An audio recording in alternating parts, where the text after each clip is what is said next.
Attention, all curious minds, innovators, and trendsetters. It's time to pause, lean in, and get ready for an extraordinary journey as we dive deep into the fascinating realms of life, technology, entertainment, and business. Let's explore, learn, and grow together. Brace yourselves, for the next thrilling episodes of Hipther Talks is about to take off. Counting down from 10, 9, 8, 7, 6, 5, 4, 3, 2, 1.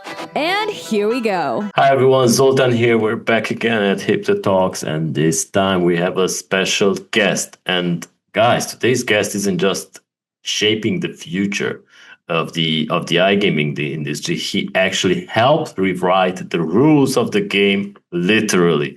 So today I'm joined by Bill Pascrell III, lobbyist, strategist, policy warrior, and one of the most influential voices behind the legalization of sports betting in the United States. And if you followed the rise of the iGaming and sports betting, or maybe the political chess match that is in the U.S. gaming regulation, you've seen his work. Even if you don't know it, it's his work behind all that. But this conversation goes beyond the Capitol Hill and conference panels, and we're talking now about legacy, legislation, life lessons from his late father, Congressman Bill Pascrell, and what it really takes to stand at the intersection of politics, gaming, and business. So guys, strap in. This is going to be one of the... I can't believe it took 4 years to invite Bill. He's been joining at our conferences, but we never had him on our podcast. Bill, nice to have you here. Great to be here, Zoltan. All the best to you and Betty and the wonderful team at Hipther.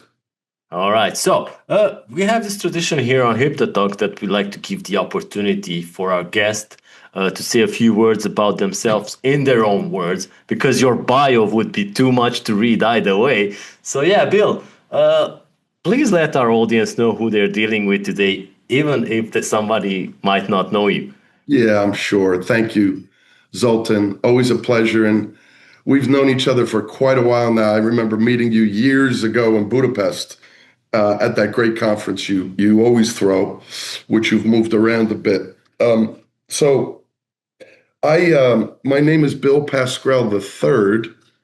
I like to be hopefully affectionately referred to as BP3, like a Star Wars character. And that's taken on a life of its own. My father was Bill Pascrell Jr., a 30-year member of the U.S. Congress. He's a politician. Used to be the mayor of my hometown of Paterson, New Jersey, which is a big city, about 15 miles outside of New York City. Paterson is known as the Silk City because they created silk stockings 200 years ago. And they invented the Colt 45 and manufactured it. And the locomotive, the train locomotive, many different. They used to make the sails for ships. There were over 65,000 jobs in manufacturing in Paterson. Now it's down to 5,000 because we know what's happened in America with manufacturing. It's all gone offshore. So my father was a school teacher. His parents wanted him to go to law school. My dad, after graduating college, played baseball for the Philadelphia Phillies in the AA team, minor leagues. He really wanted to have a baseball career. He didn't want to go to law school. And then he went on to start a teaching career. And he was a legislator at the state level. He was a mayor of Paterson for 8 years. Excuse me. And then a member of the U.S. House of Representatives, U.S. Congressman for 30. He was on the most powerful committee in the Congress called the House Ways and Means Committee, which is the committee that writes taxes. And the big part of what I tell you, I won't get emotional, but my dad was my best friend. Solid. We would verbally fight like cats and dogs. He would say the sky is blue. I would say it's gray. But we talked every single day. So my dad passed away at the end of August last year. He was doing fine this time last year. June 10th of 2024. He was in Congress, running around like he always did at 87 years old, didn't have any health ailments. And then he had a little bit of an infection that developed. He checked himself into the hospital, and 6 weeks later, at the end of August, we lost him. And he leaves a great legacy. 6 grandchildren, 4 of which are mine. My brother David has 2. My other brother Glenn doesn't have any yet. But, he taught us the values, Zoltan, of don't forget where you came from, work hard, be nice to people, whether they're important or not so important. And those are like simple things, but I think things, Zoltan, that I know you and your family have, and certainly me and my family have, but not everybody has them. They forget where they came from. So, real quickly, I got into the whole business of government. I used to run campaigns at all levels, local, state, federal, worked on many presidential campaigns. I went to law school. I went to Harvard Kennedy School of Government. I have my Master of Public Administration. I have my law degree. But out of law school, I went to work for a member of Congress. And then I went to work for the governor of New Jersey. I became his counsel. And that's where I learned a lot of stuff. Being the counsel to a governor, right? The governor of New Jersey, Jim Florio, who was a mentor of mine, was a very valuable thing. And that's where I started to learn a little bit about gaming, because the Division of Gaming Enforcement would have to report into me in the governor's office. And so that governor unfortunately lost his reelection back a long time ago, 28 years ago or so, 30 years ago. And I then went off to become a chief of staff to a member of Congress for 2 years. He lost his election, and my wife said, "You better get a real job." So I joined my firm. I guess it's 30 years ago. I'm losing track of time. Princeton Public Affairs Group. We're based in New Jersey. We're the largest public affairs, government affairs, regulatory affairs, state-based firm in the country. We also have offices in New York and in Washington, D.C. Washington, D.C., we have a federal affairs firm where we do federal work.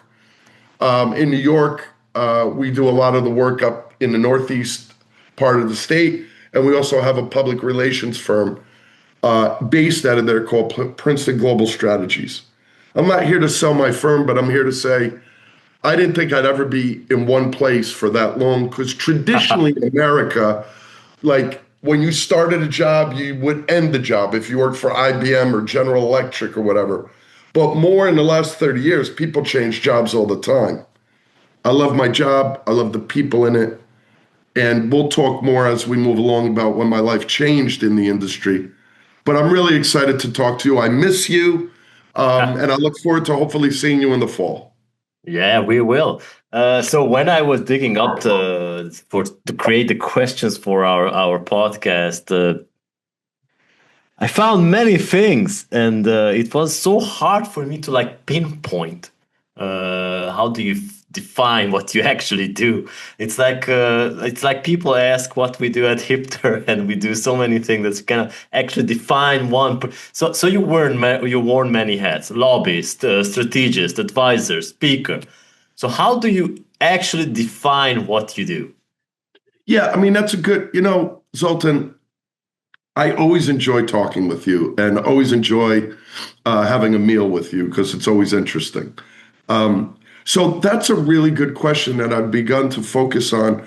When I bumped into a friend of mine in Malta about 4 or 5 years, well, pre-COVID, so 5 years ago, and he said to me, "Bill, I've known you for a long time.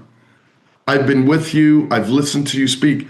I don't really know exactly what you do." Yeah. So I said, wow, I better refine this. So you always think everybody knows, right?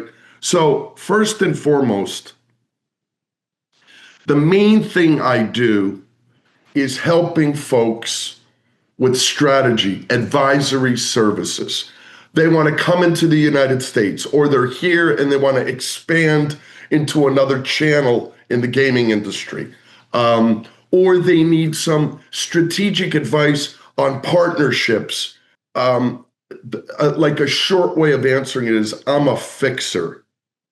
I'm an expediter. I'm a problem solver. Whatever issue you have, okay, I can figure out how to solve for you.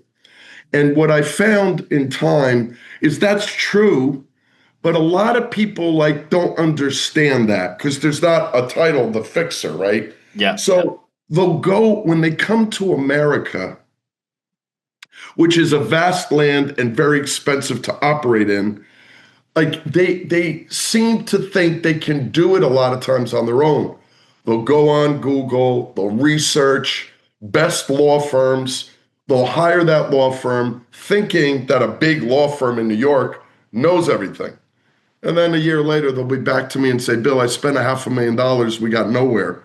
So, I mean, the main part of what I do is solving problems, expediting things.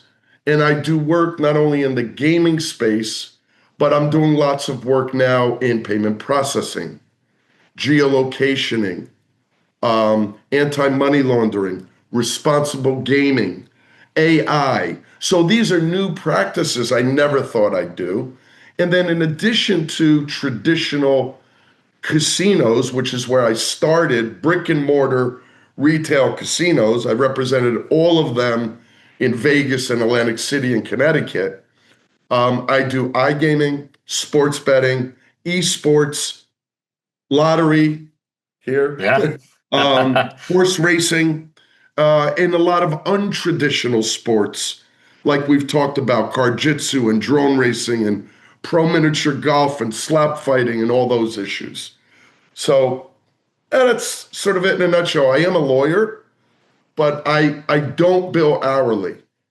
I do not, because I've told someone, number one, it's a waste of your time to hire somebody like me and bill hourly, because in order for me to justify my work, I got to charge you a huge hourly rate, right? If you want to do it because you want to measure me, that's fine. But you're going to get more value out of me by showing support.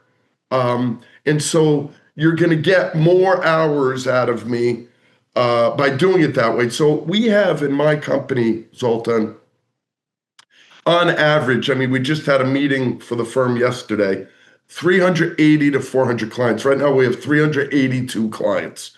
Some projects end and then new projects come in.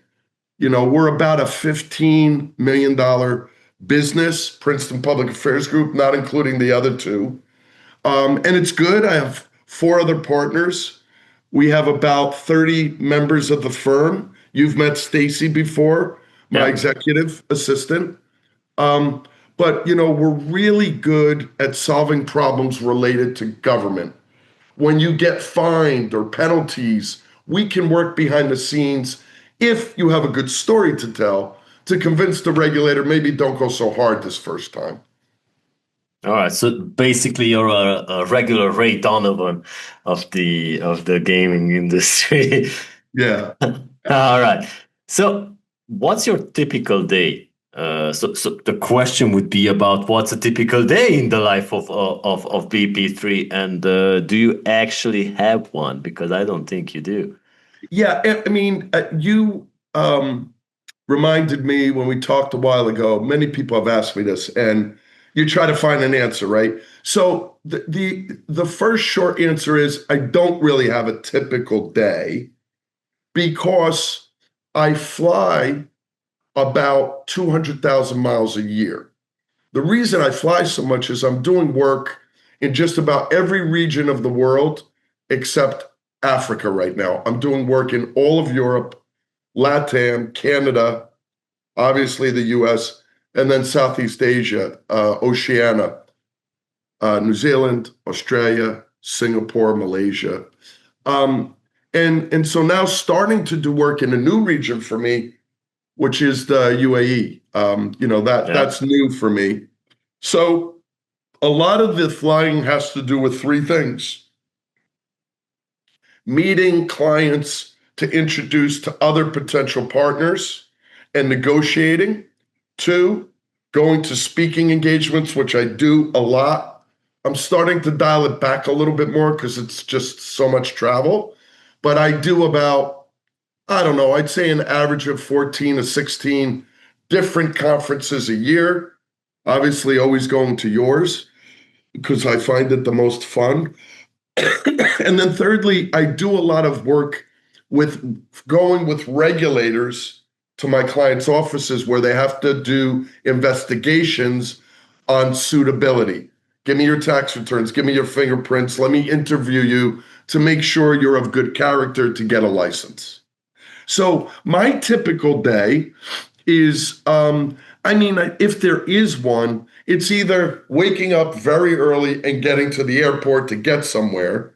But oftentimes I'm in the Capitol, okay, in the US, meeting with governors, legislators, and regulators, either to move a piece of legislation or a regulatory proposal, or to talk to them about another idea. Now we're discussing predictive markets, sweepstakes, social casino, all that stuff.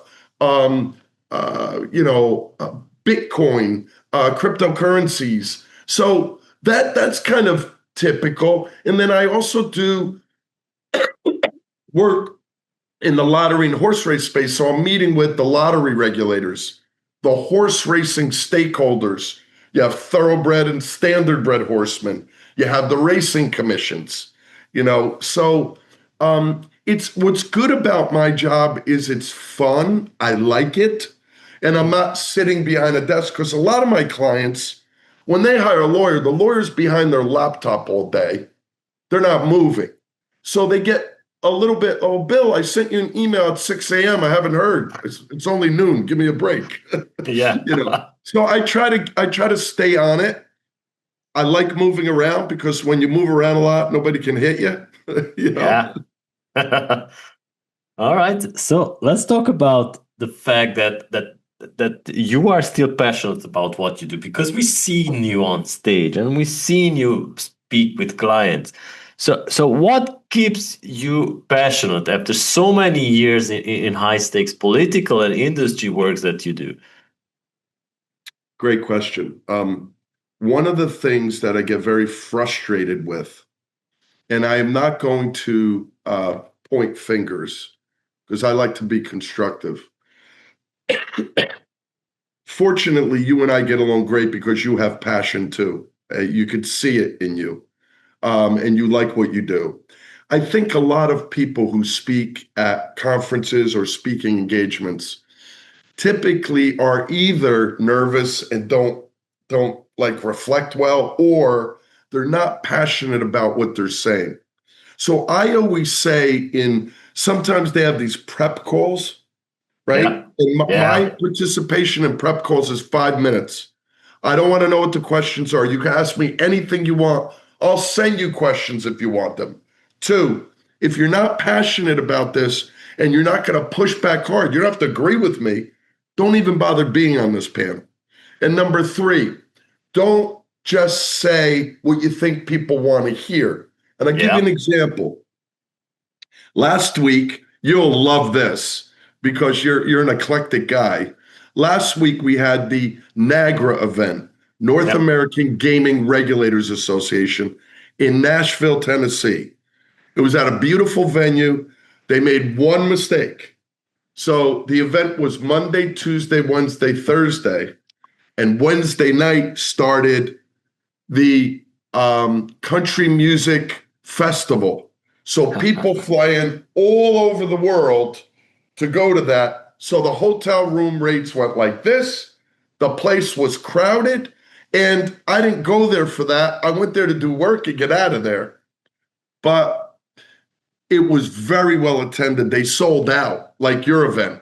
They said no more people. 600, that's it, which is very nice. So they made a few dollars on registrations and sponsorships.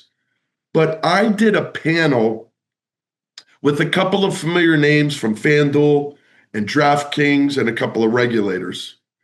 And I was the last in the intros to speak.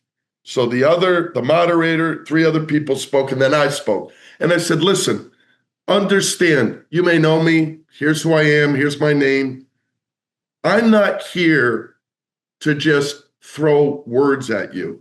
I have a message. You may not agree with it. That's okay. Let's start a conversation, right? And so then I got into my repertoire, and I just love a debate.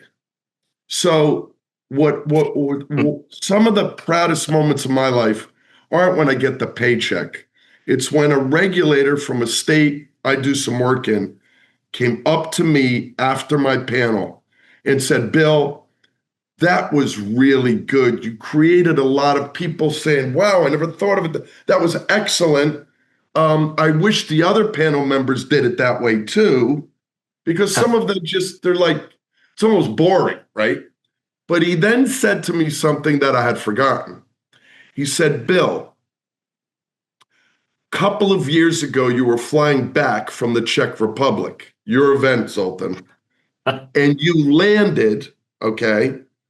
You went to the hotel from the airport, woke up, and then came to a responsible gaming event in New Jersey, and you got up to speak, and you did great, and then the moderator said, any questions? And a guy stood up in the audience and started yelling at you because he thinks you're the reason everybody's having problems with problem gambling.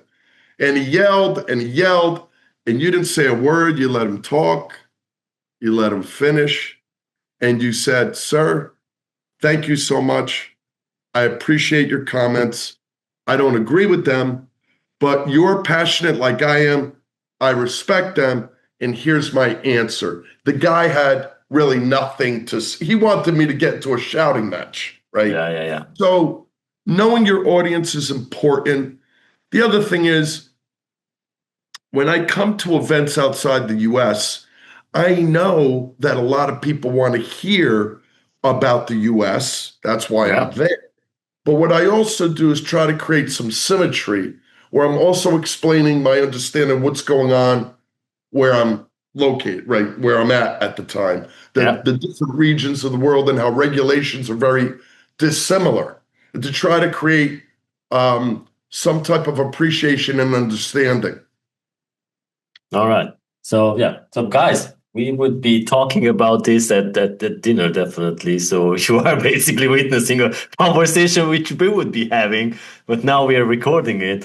And yeah, of course, I sent Bill the question for this podcast, but probably he did not even open the file. So, so Bill, you often spoken about your father with deep admiration. Every conversation we had in the past years, and even during panels. So how has his influence shaped the way you operate in business in life?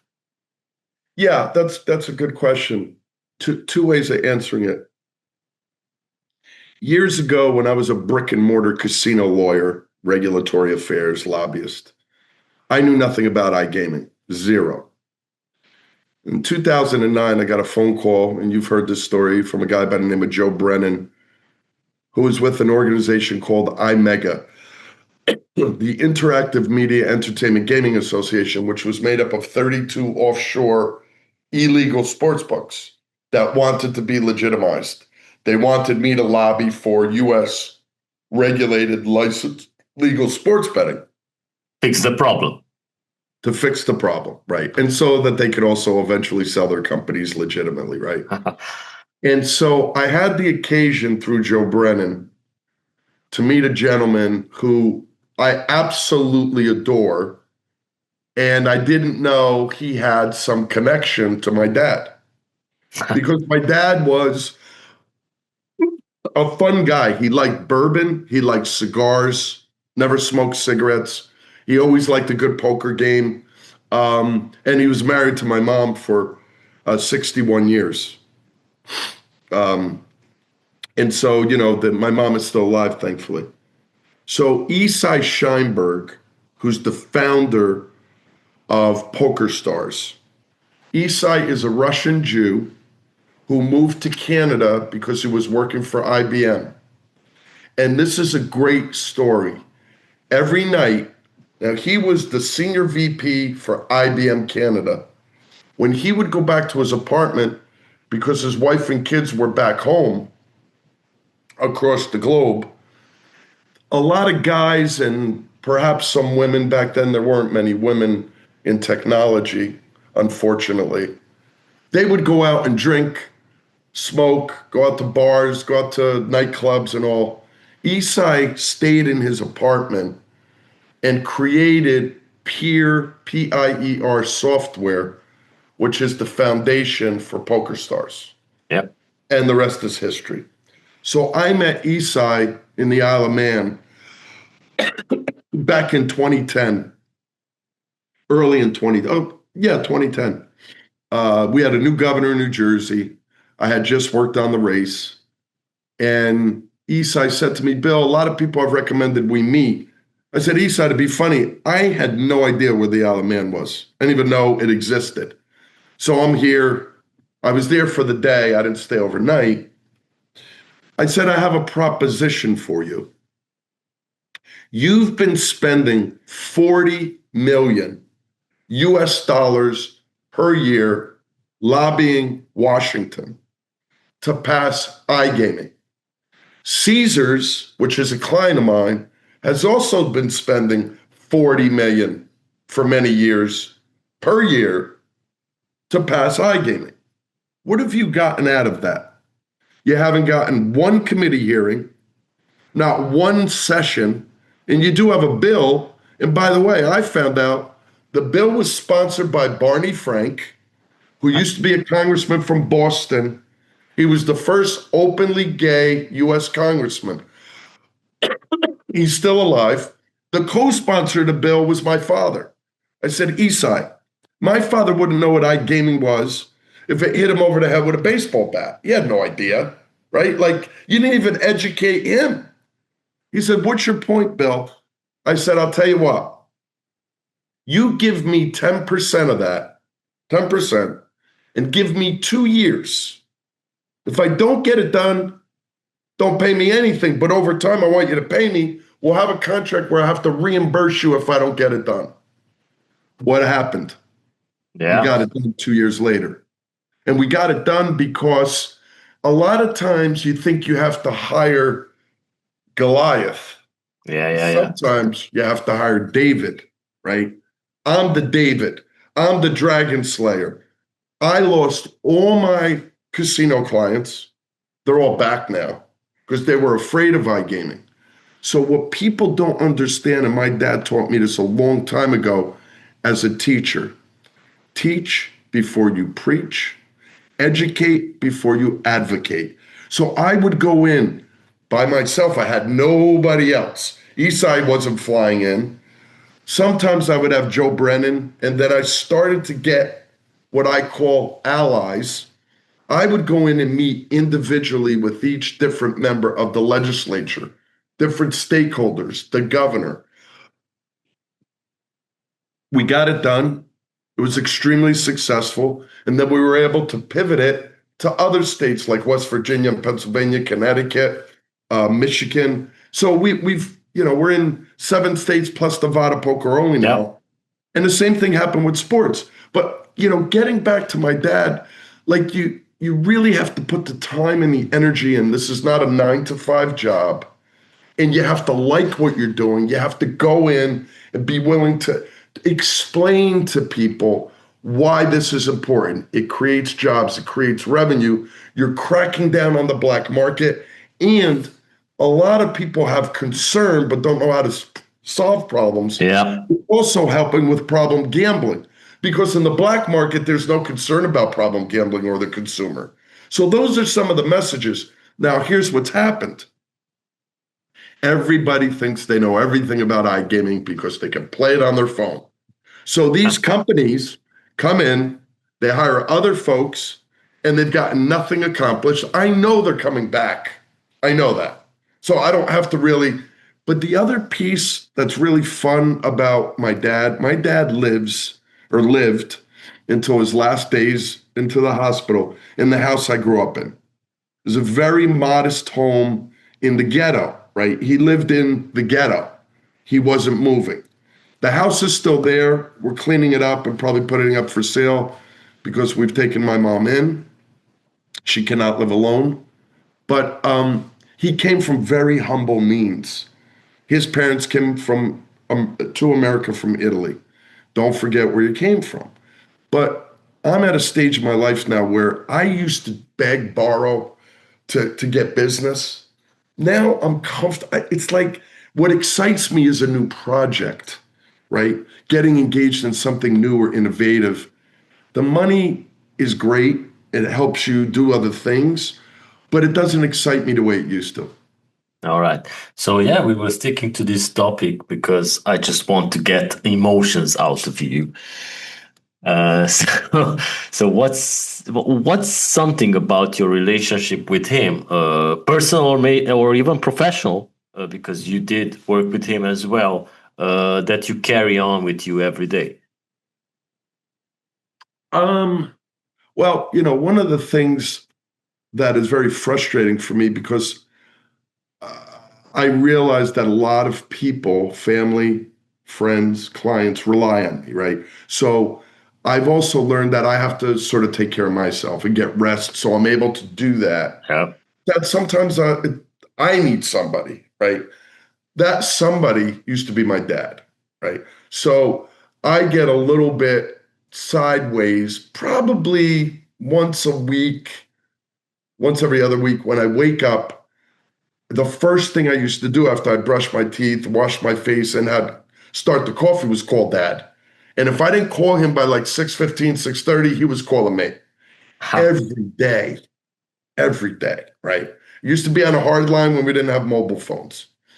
So that's been a tough thing to not be able to have him there. But I'm getting to your question. Dad died on August 28th of last year, and we buried him a few days later. So on his birthday, January 25th, one of my best friends who was a Republican, a political leader, and very close to my dad, he's also the godfather of my youngest child, my 10-year-old. He said, Billy, you know what we're doing next weekend? No, what are we doing? We're going to say happy birthday to your dad. I'm like, what? He said, he's dead. What do you mean? He goes, no, we're going to get a cigar, a bottle of Jameson. We're going to sit at the gravesite with some lawn chairs. We're going to say happy. So I've been going to the cemetery to try to stay connected to him. And it's not weird. It's not like, I think he's going to come to the ground. It's just my way of staying connected. And so, I feel like he's given me such a foundation.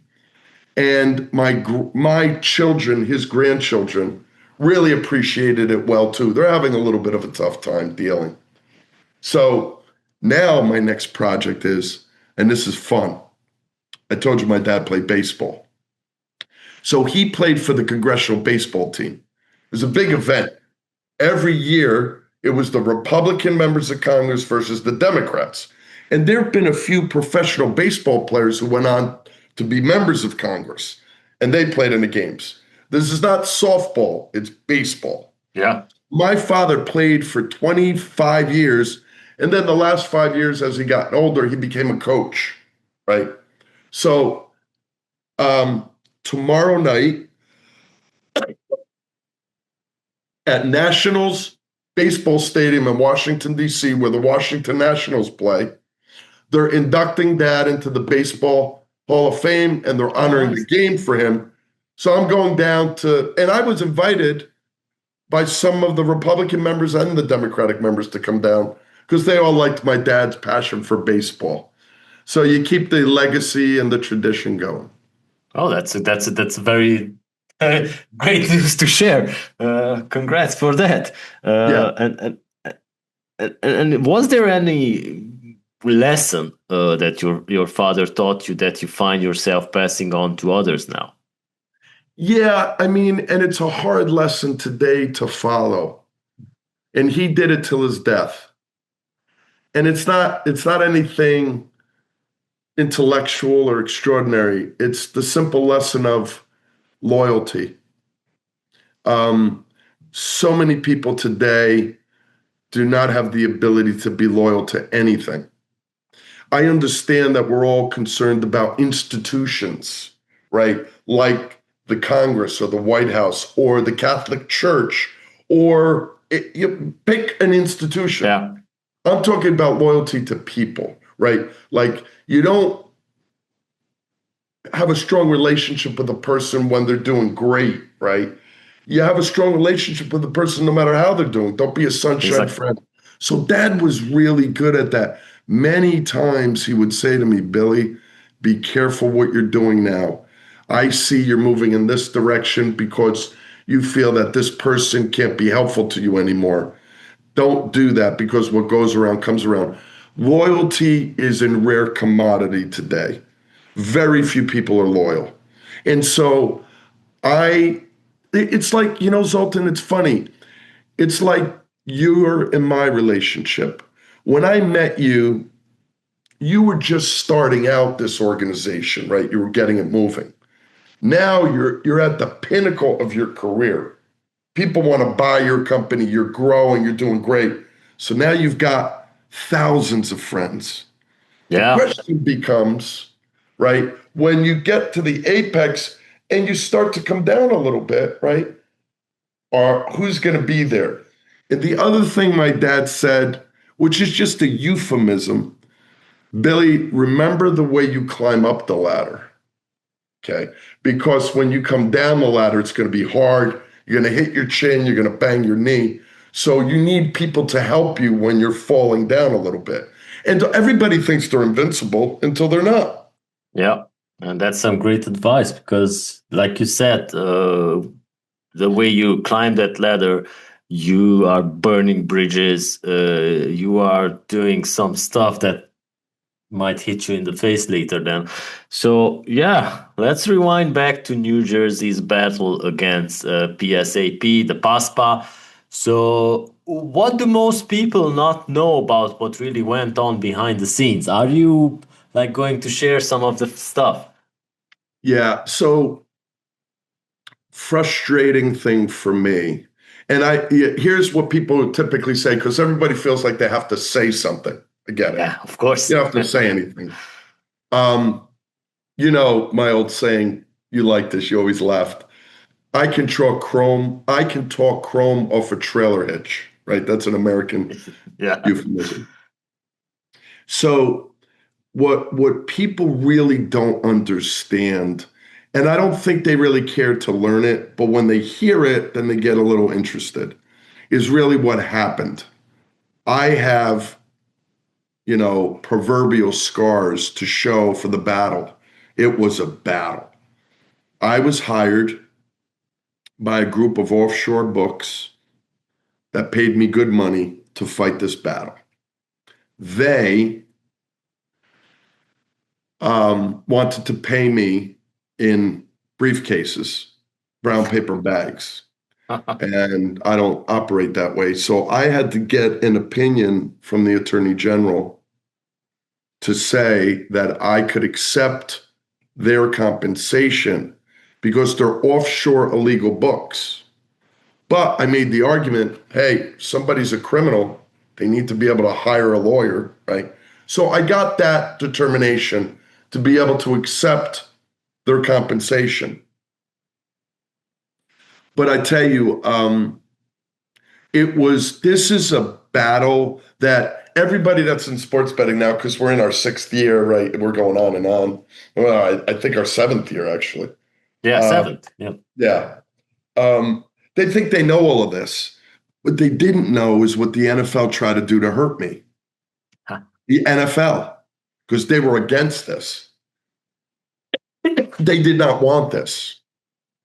And so the NFL, my father, so congressional districts in America move around a little bit because of population. You have to have 780 residents. So if you lose a few, you got to pick up a few. If you gain a few, you got to lose a few. So he picked up, because his district is right outside of Manhattan, New York. He picked up what's called the Meadowlands, where the Giants and the Jets football team play. Yeah. And so the Maras which are a family that owns the New York Giants, were very close to my dad because they all went to Fordham University in the Bronx. My dad went to Fordham University. So when my dad picked up the district that includes the MetLife Stadium where the Giants play, Robert Goodall, the commissioner of the NFL, asked the Maras if they would set up a meeting with my dad. And so my dad said, sure, I'll set up a meeting. And my dad goes into the meeting in MetLife Stadium, and Goodall says, Congressman, nice to meet you. How are you? It's a pleasure. I'm glad you now represent our football stadium here. What are we going to do to get your son to stop this silliness trying to legalize sports betting? And my dad said, that's what you wanted to meet me here? Nice to meet you. See you later. And he walked out. So my dad wouldn't put up with that crap. The Maras were embarrassed. But we started this project before we started iGaming. We started it with a lawsuit with Senator Lesniak against the NFL. That was not successful. Then we started with legislation. And we were ready to go forward after we passed a ballot referendum and legislation. And then the courts put up an injunction in support of the NFL in 2012. And then it took 6 more years to get to the Supreme Court. And nobody believed me. Everybody was like, yeah, Bill, you've been telling us this is going to happen, this is going to happen. I said, well, anything worth having is hard, and it's going to take time. And we have it now. But it's funny, most people, my dad was a history teacher. Most people don't look at history. Most people. So that story, which was a 10-year campaign to repeal PASPA, ended successfully. And I'll never forget when the NFL met with Governor Christie after we won the Supreme Court case, and they asked for what's called an integrity fee. And Christie said, I'm going to give you exactly what you gave us, 0. No integrity fee. And so the interesting thing about it is the NFL learned the lesson the hard way. Now, they're very successful. They make a lot of money. But, they just, they sort of just forgot that people like me knew that when you went to Vegas to bet on sports, 20 years ago, at the top of the ticket was the NFL logo. And so the NFL was making money off of that. And they didn't want this door to open where they couldn't control things. Yeah. So let's look back now on the moment the Supreme Court made the decision. How big was it for you personally? So in December of 2017, I went to the Supreme Court, sat behind Ted Olson and his whole bank of lawyers. I was doing more the external politics and PR because I haven't argued before the Supreme Court, nor should I. When I left that court case, which was all of an hour and a half, I felt certain we were going to win. Positive. So I went out on the courthouse steps and did some interviews. And across from me were a bunch of folks working for the NFL and the NBA saying the opposite of everything I said. I thought we would win, but I had no idea we would win at the numbers we won by. 7-2. Okay. May 14th of 2018 really was a big day in my life. Not only was I proud to accomplish what I accomplished, but I realized that the politicians deserve the credit. Let them take the credit, right? I didn't need like this. I needed the personal satisfaction of what I did, knowing what I did, and accomplishing it. So I immediately, that night, the court case came out around 10 a.m., 10:30 a.m. on May 14th. I immediately went back to work. Why? Because we had to draft regulations. All right. Yeah. So I went back to work. 30 days later, we had regs drafted. We initially started with retail only. 30 days later, we did online sports betting.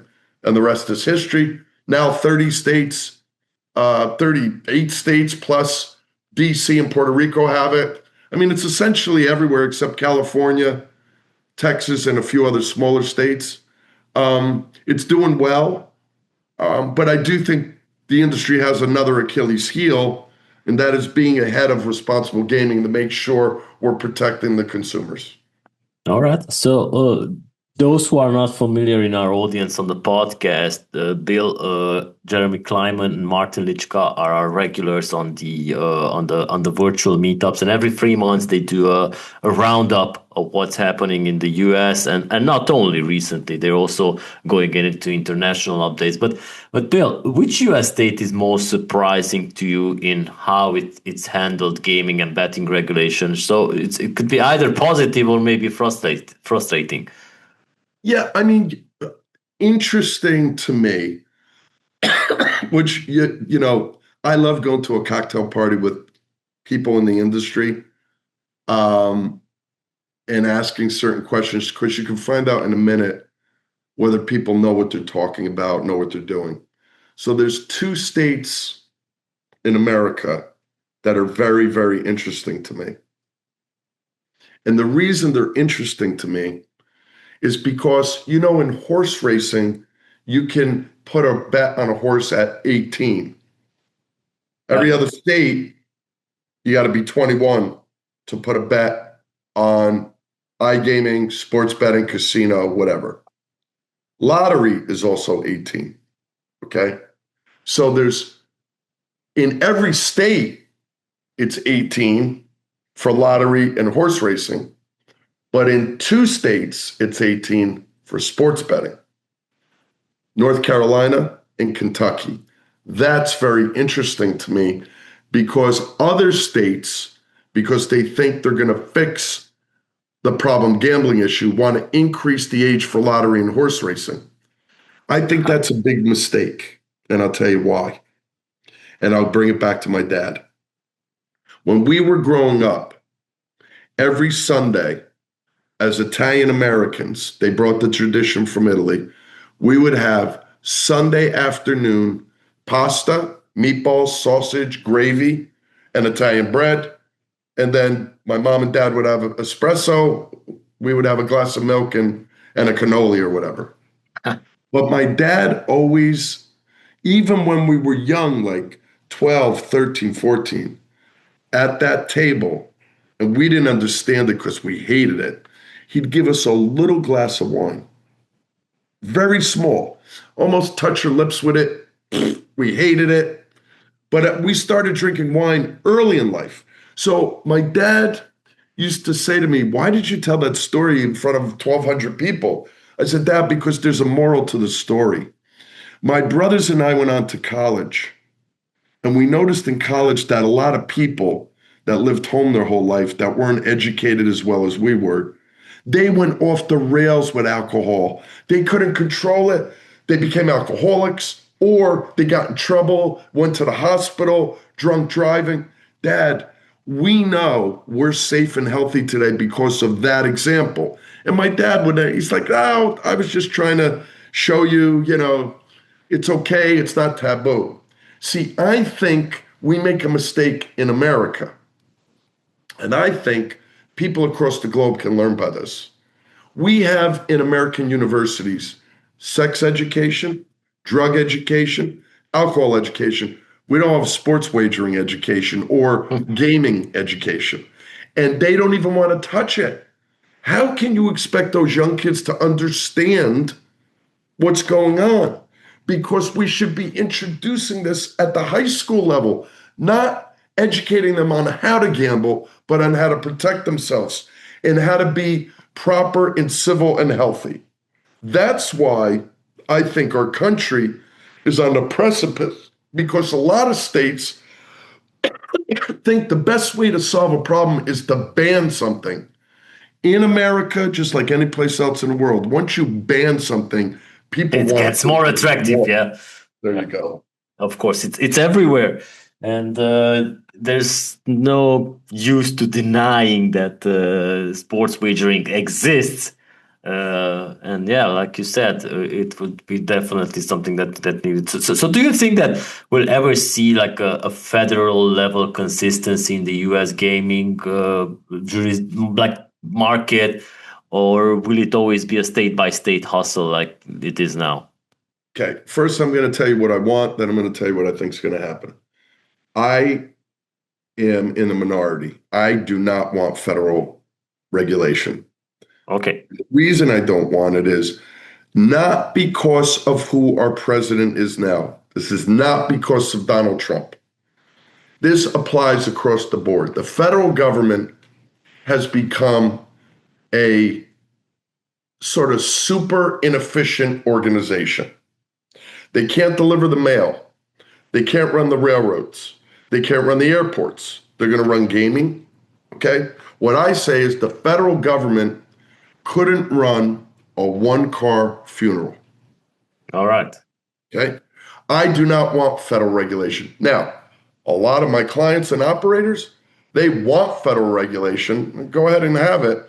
I said, it's going to be the biggest mistake you make. The biggest mistake. It's better to go state by state because the states in America are the crucibles for experimentation in a democracy. So Jersey was the first to do all this stuff, and then people followed along. Jersey's very successful. 23,000 jobs were created in the state of New Jersey in iGaming. Billions of dollars in tax revenue, innovation. We have tech hubs. It's great, okay?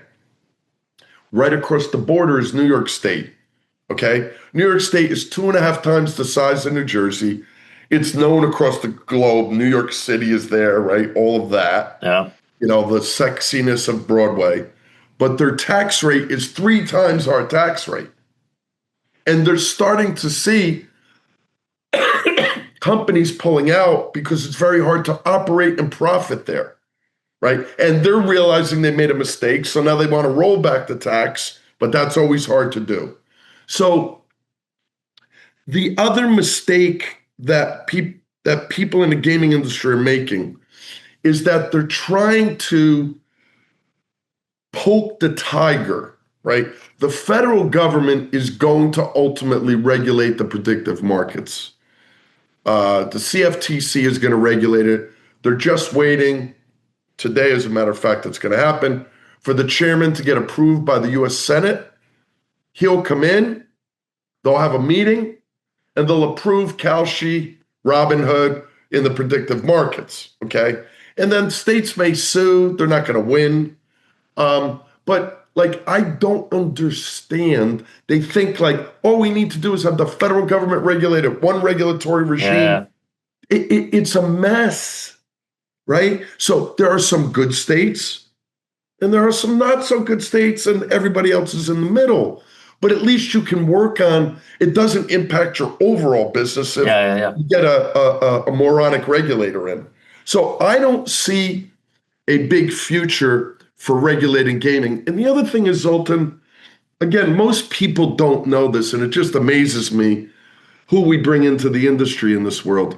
So traditionally, for the last 100 years in America, since the invention of the gasoline car and since the onset of gaming in Nevada, right, we have what's called regulating things to the states, automobile insurance and gaming, right? We live up to the states. The only thing the feds do is they regulate Indian gaming, tribal gaming, okay? But what they do is they put some general rules in place, and then they let each tribe regulate themselves. That's not a bad idea. That's okay. But I really feel strongly to keep the federal government out permanently, because this has worked. It's worked in brick and mortar casinos. It's working in iGaming. And now we have a whole new onset of issues like sweepstakes and social casino, other opportunities to get involved in. Yeah, it makes sense. And I think that's the magic of the United States of America, having the states decide on such matters rather than having one like big, like you said, people that don't know what they're doing. So, like a question, because this connects to the earlier topic. So, how do international operators misunderstand the U.S. market? Because they sometimes do. What do you wish they knew before entering? And maybe that would make you lose a part of your job, of course. But well, what is that? Like maybe some advices. Yeah. So it's funny because I do this on a regular basis, more and more each day. Let's say company X wants to come into America from Europe or wherever. What I say to them is, listen, you can Google me. Here's my website. You can look at all I've done. I've just told you for the last half hour what I've done. Anyone else you're talking to help you get into the market, 3 questions. That's all. What have you done in the gaming space? Specifically, not generally. Well, I advise people. Who have you advised? What have you done? What have you, okay. Number 2, what clients have you represented successfully in the space? And number 3, how long and what's it going to cost for me to accomplish my entry into the market? That's it. Here's what happens.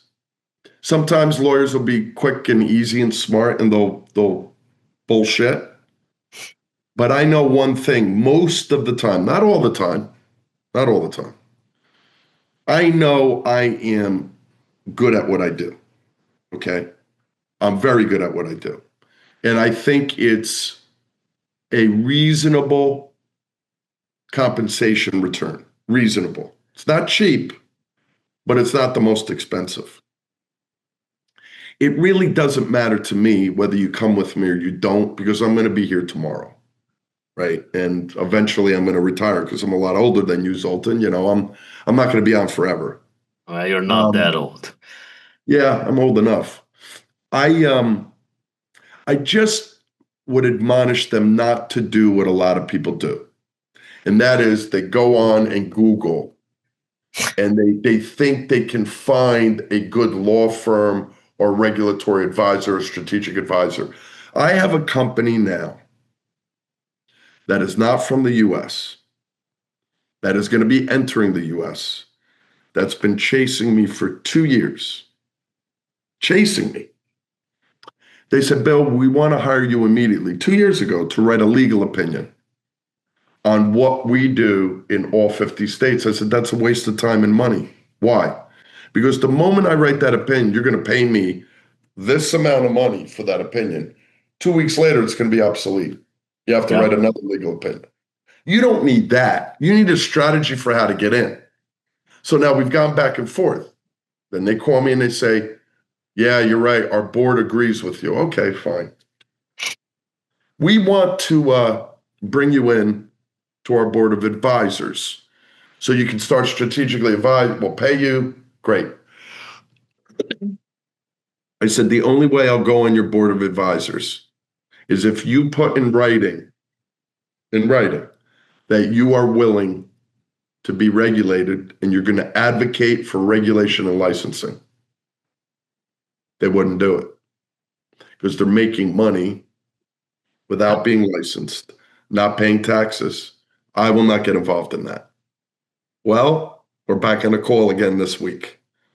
And now they realize, because, eventually it runs out. When I was on a boat in Panama, I was asked by Joe Brennan, did I want to go to the Super Bowl? This is back in 2009. I want to go to the Super Bowl, or did I want to watch the Super Bowl on a boat in Panama with those clients that were offshore companies? I said, I've been to a Super Bowl. It's fun, great. But I've never been to Panama. I've never watched the Super Bowl. I'm going to do it. I want to meet these people. Yeah. On that boat, they would come up to me with shoe boxes, right? Jimmy Choo would say on it, And I thought they were shoes. They're like, "Can you bring this back to my wife and my children?" And I would open a Yeah, shoebox, yeah. and you know what was in the shoebox. And so I said, "No, I can't do that. And I can only bring 10,000 across the border. I'm not a mule. I'm not a money launderer." But it became very interesting to me that when you work in the black market, there's a limit, Yeah. right? And if your family's in the States, you can't come back in. Yeah. And then how are you going to sell your company? How are you going to create consistency, legitimacy, legacy? So I think that is the best way to describe the advice I give.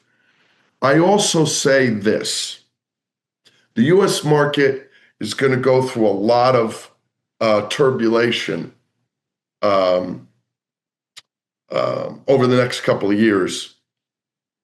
And I believe that we're going to be able to get the message across to regulators, which we're starting to do, which is be careful of the regulations you put in place because you want to incentivize innovation so that startups can come in and you don't just have 3 or 4 operators that control the world, because you know what ends up happening there. All right. Yeah, makes sense. And since you touched base on the regulators, one of the reasons we actually met you in Budapest in 2009 was to bring this type of experience to educate the regulators from Europe by having somebody from the US. And then we started doing the same with Gaming Americas, crossing over the European experience to the US. So, what do you think? What lessons can U.S. regulators or operators actually learn from the European model, and vice versa? And since you've been all over the world speaking at conferences, which was the country or market that surprised you the most in regulatory maturity and maybe innovation as well? Oh, interesting.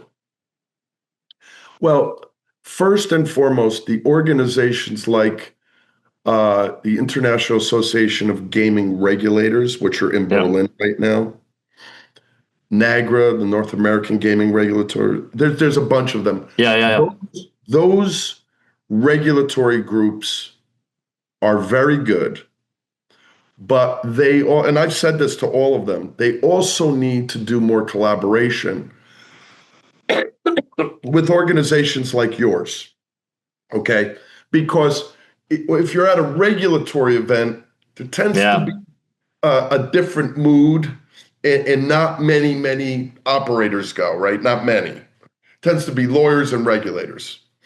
So collaboration and sharing ideas is critical. So I've started to do, I've only had a few now, what are called regulatory roundtables at conferences, where I get a client of mine to sponsor 12 regulators around a table, coffee, sandwiches, well, nothing fancy, not drinks, where there's a 2-hour intensive session on issues like cybersecurity, geolocationing, AI, what have you. So regulators never want to admit in public that they don't know something. But when they're sitting around a table and having a conversation, oh, I have that problem too, and I'm trying to learn. So that's one piece. Another piece is there's this interesting thing in America about geolocationing. In lottery and in horse racing, it's not as important as it is in iGaming and sports betting, because you can't cross state borders. In horse racing and lottery, you can, but in a limited way, and you have to be able to track where the bet came from, or where the deposit came from, so you can tax it or get credit for it. So in terms of geolocationing, a lot of young people like to use VPNs. Yeah. Because they don't want to have all their data scraped. They don't want to have identification. And a lot of regulators in the US have requirements that if you're coming in with a VPN, block it, don't take the bet. Operators are losing money. Geolocation companies are making lots of money off it because they're checking VPNs constantly. But the state and the regulators are losing money because that bet doesn't come through. You're not getting the tax from it. So we're now trying to do an education campaign on how you can utilize hyperspeed technology to identify VPNs with other checks, okay, that can absolutely identify location without scraping data from the consumer and get the same outcome, but with a bet and a tax put on it, right? So the US, most states require VPNs to be blocked. So now we're going now 10 years, 12 years into iGaming, and we're still having this issue, right? We're now just getting to it. So I think that that's a potential fix that everybody will benefit from. In terms of innovation in jurisdictions, I really am fascinated. And look, they don't have online gaming. They have horse racing and sports betting. But I'm really fascinated with the markets in Australia and New Zealand. Okay. I think regulators are very good there. I think the regulators have been tough when they needed to be, penalties and fines, but they've also been very smart about incentivizing innovation. All right. So Australia and New Zealand. Took note of that.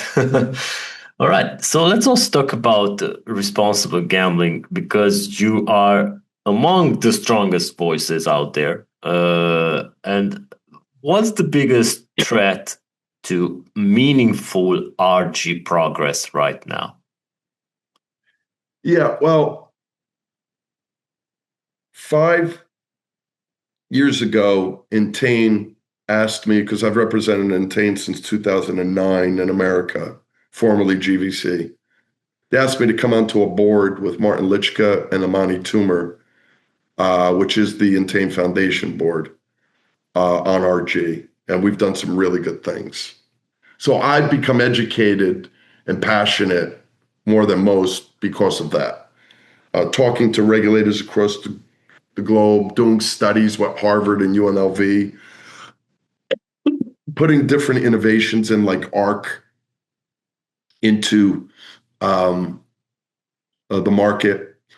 But, what I don't like, what's happening now, and a lot of folks outside the US are watching it, is the NCAA, the National Collegiate Athletic Association, which is the colleges across the country. There's a guy that's a friend of mine, Charlie Baker, who used to be the governor of Massachusetts, who's the president. He's frustrated and concerned about a couple of things. Players getting threatened from people losing bets and saying, why did you do that? That's going to happen no matter what. So you got to have strong laws and enforce the laws. 2, he's concerned about organizations going onto college campuses, educating people about gambling, right? And 3, he's concerned about the proliferation of problem gambling. And I've said to him, there's no proliferation of problem gambling. In every market, from Oceania, across the US, LATAM, to Europe and Africa now, and the Middle East, it is 1 to 2% of the population. Okay? So what you need to do is keep it at that rate. There's no crisis, but you keep it at that rate by educating people, giving people a chance to have resources should they feel like they're having problems like self-exclusion. But what you shouldn't do is what's starting to happen in certain European jurisdictions that I am fighting hard against in the US. Affordability checks. Okay. It is not the government's business to check what I can afford. Number 2, I believe in parental responsibility. Parents need to take responsibility for their children. Governments can't legislate responsibility. Number 3, states in America are starting to ban prop bets, proposition bets, right? They think that that's going to solve the problem because prop bets, right, is conducive to, more bets and getting in trouble. And it also is conducive to harassing players. You ban prop bets, they're going to go right to the black market. Everything you want to do, you can do, right? It's a question of educating people on morality, on what's right, on what's healthy. Education is the key. And so I feel that regulators are getting frustrated because there's a number of people in America, but throughout the globe, that are starting to make arguments that there's a proliferation and a pandemic of problem gambling. There is not. The other point is, I went to a meeting with Martin Litschka 3 years ago, probably 3 years ago, to a New York organization called Oasis, the Office of Addiction Services in state. And I was shocked at that meeting, was thrilled I went to it. Senator Adabo from New York, who's the chairman of the gaming committee in New York, sent us there to go and talk to them. The first thing out of their mouth, the executive director, the general counsel, the licensing folks, treatment folks, the first thing out of their mouth was, do you know we get X number of calls a year, but more than 50% of those calls are for technical issues, not problem gambling. Ah. So that 1-800 number, you call it, oh, I want to pay out. I've had an issue with the technology. I put a bet in that didn't register. So what a lot of folks do irresponsibly is use those numbers to argue that there's more people having problems with gambling. And so that's something you got to fight back on, and you have to do it in a smart way. So they were a big ally of ours moving forward because they get paid, okay, from the regulated market. They want the regulated market to be in place. And they know the more barriers you put in place, the less bets will be placed regulated. Those folks will move to offshore. I think the most important issue we need to tackle in the RG space is putting thoughts together, putting a task force together for how to penetrate the black market better. And there's ways to do it. No now, doubt. For example, I am Zoltan Gaming Company. I'm licensed in all the states in America, but I'm using affiliates that work in the black market. I'm using AML and KYC companies that are in the black market. I would say, don't use those companies. Or regulators tell Zoltan, if you use that company a year from now, you're out. That's how you penetrate the black market. Yeah. Not like cut it and goodbye. Yeah, just tell them, stop using it and we'll check later on. Otherwise, we'll slap you with a fine or Exactly. that makes sense. All right. So let's, because we've taken a lot of time, I said that we're definitely going to have about 4 hours to talk, but we will not record that long, guys. So, Bill, your most memorable panel or event moment in your career. I hope it's ours, but yeah, can never tell. My most memorable panel moment. Okay. The year is May.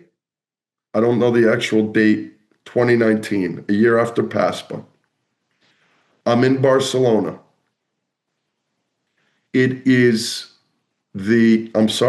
it's July, because they always had it do July 4th. And I hated that because in America, that's a big day.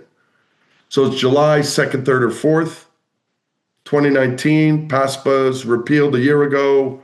We're now a year into it, year plus. And I was giving a panel on the history of the repeal of PASPA and what's going on the first year, blah, blah, blah. Why was this memorable? Well, because I was kind of like a novel thing, right? There weren't a lot of other people that could come in and talk about it. That was nice. Most of these events, it's hard to get a packed room. This was standing room only, which was nice, a couple hundred people. I came off the stage, and my life changed a little bit after that moment.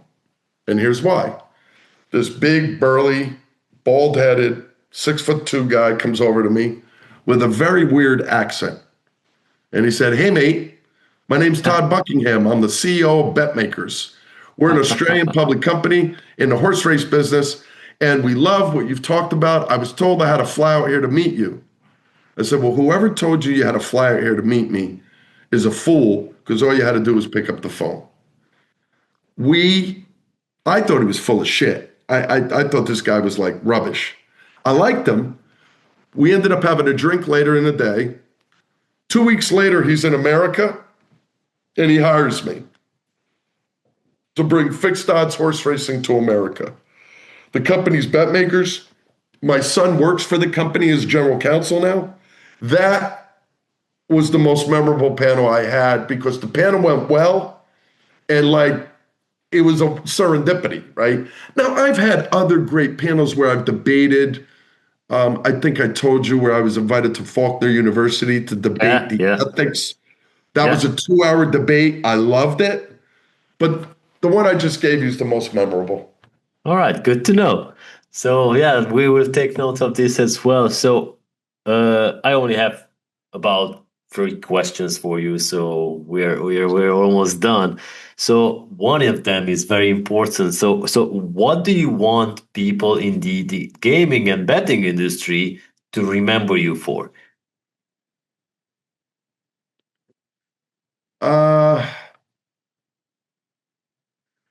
I'd say a couple of things.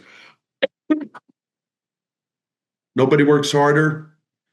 You may disagree with him, but he knows what he's talking about, and he has integrity. All right. I can definitely vouch for all of these because I do know how hard you work, and you mentioned earlier that you someday will retire. And when this finally happens, when you unplug, if that ever happens, because I know you, Bill, you will never retire. What do you think next for yourself after you think you will unplug? So I've been building for the last couple of years, and particularly since Dad passed. I'm getting on more boards where I can give my advice. It's appreciated, but it's not like grinding every day. It's once a month or once a quarter. So I'm on 6 boards now. Plus, I'm on the board of a bank, which I've been on for 18 years. It pays well, but I also love it, right? So I sit around a table with 9 other board members, 8 other board members. I get paid for it, and we go out to dinner. And you're appreciated and valued, right? And when I'm not, they'll kick me off the board. So I think I'll do more of that. And then just to be real and human, because I've shared this with you privately, the COVID experience was good for me because I didn't lose any family members. My dad and mom survived it. But I ended up buying a house at the beach in Long Beach Island, New Jersey, right on the ocean. I love it. It's my happy place. Father's Day is this weekend. I'm going down with the whole family to enjoy it. I'll go back to work Monday. But that's where I'll probably spend a lot of my time, in addition to also traveling a little bit for pleasure and not for work. All right, so make sure to add Transylvania to that bucket list as well. I have to get there. All right. So if you had to sum up your career in a movie title, because I know you like movies, what would it be? Say that again. If I had to what? To sum up your career in a movie title. Wow. That's a really good question. I would say The Matrix. Oh, wow. Good. Yeah, that was a documentary, like people say nowadays. So, like, quick questions now: coffee or bourbon? Coffee or bourbon? Yeah. Coffee. All right. Vegas or DC? DC. Okay. DraftKings or FanDuel? I Haha. like, I like them both. All right. Okay. And do you like meetings or stage time? Stage time. All right. And finally, what's one thing you never get asked, but you wish you did, but you somehow wish you did? Wow, you ask good questions here. One thing I've never been asked, but I wish I did. Huh.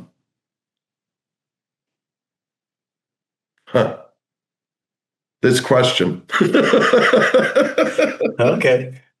I don't have an answer. I don't have an answer for you. I guess you know, I don't know, Zoltan. I can't. You've stumped me. All right. I'm glad I did because You've stumped me. this was the Zoltan final is the question. first human being to stump BP3. Yeah, that should go down in history, definitely, guys. So, Bill, thank you so much for your time and our audience for joining us.